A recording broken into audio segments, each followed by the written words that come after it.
Roswell, Alien Interview, Chapter 6, My Education Begins.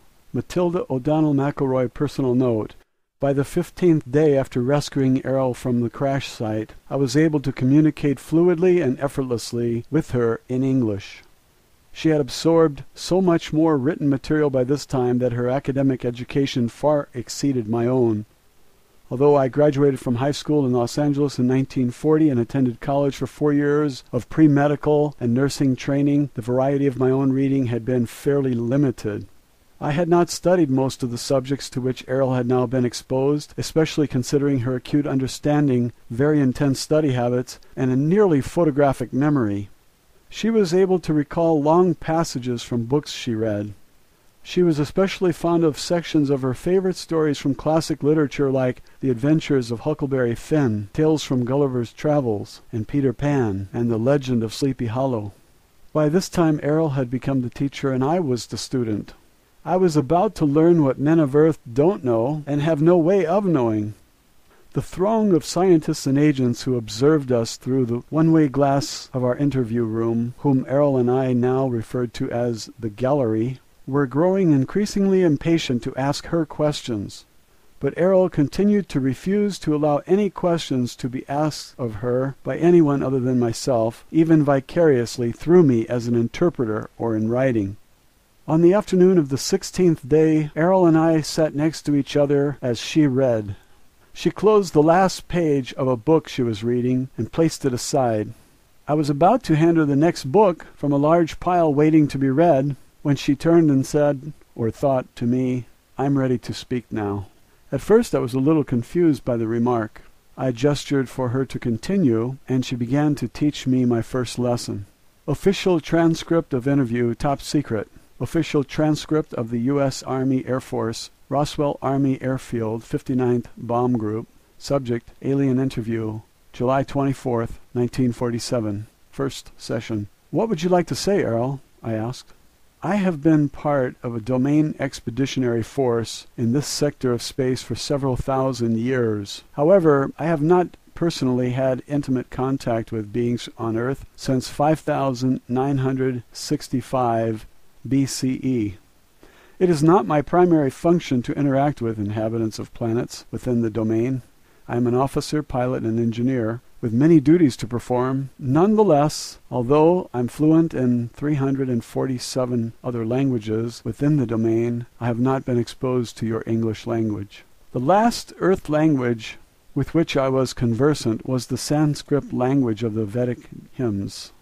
At that time I was a member of a mission sent to investigate the loss of a domain base located in the Himalaya Mountains.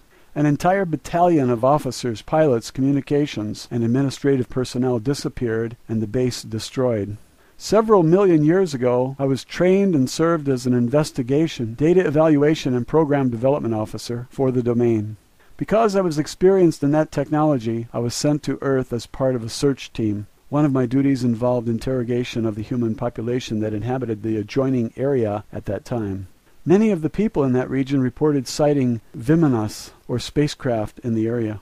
Following the logical extension of evidence, testimony, observation, as well as the absence of certain evidence, I led my team to the discovery that there were still Old Empire ships and well-hidden Old Empire installations in this solar system of which we had been completely unaware. You and I were unable to communicate in your language because I personally have not been exposed to your language. However, now that I have scanned the books and the material you provided me, this data has been relayed to our space station in this region and processed by our communications officer through our computers. It has been translated into my own language and relayed back to me in a context that I can think with. I have also received additional information from the files stored in our computers about the English language and domain records concerning Earth civilization. Now I'm prepared to give you certain information that I feel will be of great value to you. I will tell you the truth. Although truth is relative to all other truth, I wish to share with you, as honestly and accurately as possible, truth as I see it, within the boundaries of my integrity to myself, to my race, and without violating my obligations to the organization I serve and have sworn to uphold and protect. Okay, I thought. Will you answer questions from the gallery now? No, I will not answer questions. I will provide information to you that I think will be beneficial to the well-being of the immortal spiritual beings who comprise humanity, and that will foster the survival of all the myriad life forms and the environment of Earth, as it is a part of my mission to ensure the preservation of Earth. Personally, it is my conviction that all sentient beings are immortal spiritual beings. This includes human beings. For the sake of accuracy and simplicity, I will use a made-up word, is-be, because the primary nature of an immortal being is that we live in a timeless state of is, and the only reason for their existence is that they decide to be. No matter how lowly their station in a society, every is-be deserves the respect and treatment that I myself would like to receive from others. Each person on earth continues to be an is-be, whether they are aware of the fact or not. Matilda O'Donnell McElroy, personal note. I will never forget this conversation. Her tone was very matter-of-fact and emotionless. However, for the first time I sensed the presence of a warm and real personality in Errol. Her reference to immortal spiritual beings struck me like a flash of light in a dark room. I had never before considered that a human being could be an immortal being. I thought that status or power was reserved solely for the Father, the Son, and the Holy Ghost. And because I am a devout Catholic and subject to the word of the Lord Jesus and the Holy Father, I have never thought of a woman as an immortal spiritual being either, not even the Holy Mother Mary. Yet when Errol thought that thought, I became vividly aware for the first time that she personally was an immortal spiritual being, and so are we all. Errol said that she sensed that I was confused about the idea. She said she would demonstrate to me that I am also an immortal spiritual being. She said, "Be above your body." Immediately I realized that I was outside of my body, looking down from the ceiling at the top of my body's head. I was also able to see the room around me, including Errol's body, sitting in the chair next to my own body. After a moment I realized the simple but shocking reality that I am not a body. In that moment a black veil lifted, and for the first time in my life, and for a very long time into the past, I realized that I am not my soul, but that I am me, a spiritual being. This was an unexplainable epiphany, but one that fills me with joy and relief I cannot recall having experienced ever before. As for the immortal part, I do not understand her meaning, as I have always been taught that I am not immortal, a spirit perhaps, but certainly not immortal. After a moment, I'm not sure how long, Errol asked me if I had a better understanding of the idea. Suddenly, I was back inside my body again and said out loud, "Yes, I see what you mean." I was so taken aback by the experience that I had to get up from my chair and walk around the room for a few minutes. I made an excuse that I needed to get a drink of water and go to the restroom, which I did. In the restroom, I looked at myself in the mirror. I used the toilet, refreshed my makeup, and straightened my uniform. After 10 or 15 minutes, I felt more normal again and returned to the interview room. After that, I felt as though I was no longer an interpreter for Errol. I felt as though I was a kindred spirit. I felt like I was safe at home with a trusted friend or a family member, as close as any I had ever had. Errol sensed and understood my confusion about the concept of personal immortality. She began her first lesson with me by explaining this to me. Official transcript of interview continued. Errol told me her reasons for coming to Earth and for being in the area of the 509th Bomber Squadron. She was sent by her superior officers to investigate the explosions of nuclear weapons, which have been tested in New Mexico. Her superiors ordered her to gather information from the atmosphere that could be used to determine the extent of radiation and potential harm this might cause to the environment. During her mission, the spacecraft was struck by a lightning, which caused her to lose control and crash. The spacecraft is operated by ISBEs, who use doll bodies in much the same way that an actor wears a mask and costume. It is like a mechanical tool through which to operate in the physical world. She, as well as all the other ISBEs of the officer class and their superiors, inhabit these doll bodies when they are on duty in space. When they are not on duty, they leave the body and operate, think, communicate, travel, and exist without the use of a body. The bodies are constructed of synthetic materials, including a very sensitive electrical nervous system, to which each ISB adjusts themselves or tune in to an electronic wavelength that is matched uniquely to the wavelength or frequency emitted by each ISB. Each ISB is capable of creating a unique wave frequency which identifies them much like a radio signal frequency. This serves in part as identification like a fingerprint. The dull body acts like a radio receiver for the ISB. No two frequencies or dull bodies are exactly the same. The bodies of each ISB crew member are likewise tuned into and connected to a nervous system built into the spacecraft. The spacecraft is built in much the same way as the dull body. It is adjusted specifically to the frequency of each ISB crew member. Therefore, the craft can be operated by the thoughts or energy emitted by the ISB. It is really a very simple direct control system, so there are no complicated controls or navigation equipment on board the spacecraft. They operate as an extension of the ISB.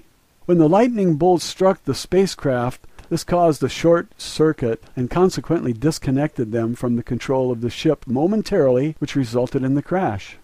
Errol was and still is an officer, pilot, and engineer in an expeditionary force which is part of a space opera civilization which refers to itself as the Domain. This civilization controls the vast number of galaxies, stars, planets, moons, and asteroids throughout an area of space that is approximately 1/4 of the entire physical universe. The continuing mission of her organization is to secure, control, and expand the territory and resources of the Domain. Errol pointed out that their own activities were very similar in many ways to the European explorers who discovered and claimed the New World for the Holy Father, the Pope, and for the kings of Spain, Portugal, and later Holland, England, France, and so forth. Europe benefited from the property acquired from the native inhabitants. However, the native inhabitants were never consulted with or asked for their permission to become a part of the domain of the European nations and the soldiers and priests they sent to acquire territory and wealth in order to advance their interests. Errol said she read in a history book that the Spanish king regretted the brutal treatment of the native inhabitants by his soldiers. He feared retribution from the gods he worshipped, as described in the various testaments of the Bible. He asked the Pope to prepare a statement called the Requirement, which was supposed to be read to each of the newly encountered native inhabitants. The king hoped that the statement, whether it was accepted or rejected by the natives, would absolve the king of all responsibility for the resulting slaughter and enslavement of these people. He used this statement as justification to confiscate their lands and possessions by his soldiers and the Pope's priests. Apparently, the Pope, personally, did not have any feelings of guilt or responsibility in the matter. Errol thought that such actions were those of a coward, and that it is no surprise that the territory of Spain was diminished so quickly. Only a few years later the king was dead, and his empire had been assimilated by other nations. Errol said that this sort of behavior does not occur in the Domain. Their leaders assume full responsibility for the actions of the Domain and would not denigrate themselves in this fashion. Nor do they fear any gods or have any regret for their actions. This idea reinforces my earlier suggestion that Errol and her people are probably atheists. In the case of the acquisition of Earth by the Domain, the rulers of the Domain have chosen not to openly reveal this intention to their native inhabitants of Earth until a later time when it may or may not suit their interest to reveal themselves. For the present time, it is not strategically necessary to make the presence of the Domain Expeditionary Force known to mankind. In fact, until now, it has been very aggressively hidden for reasons that will be revealed later. The asteroid belt near Earth is very small, but important location for the Domain in this part of space. Actually, some of the objects in our solar system are very valuable for their use as low-gravity space stations. They are interested primarily in the low-gravity satellites in this solar system, which consists mainly of the side of the Moon facing away from Earth and the asteroid belt, which is a planet that was destroyed billions of years ago, and to a lesser degree Mars and Venus. Dome structures synthesized from gypsum or underground bases covered by electromagnetic force fields are easily constructed to house the Domain forces.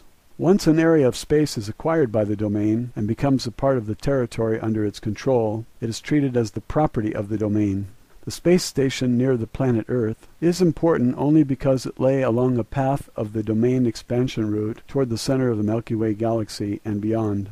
Of course, everyone in the domain is aware of this, except for the people of Earth.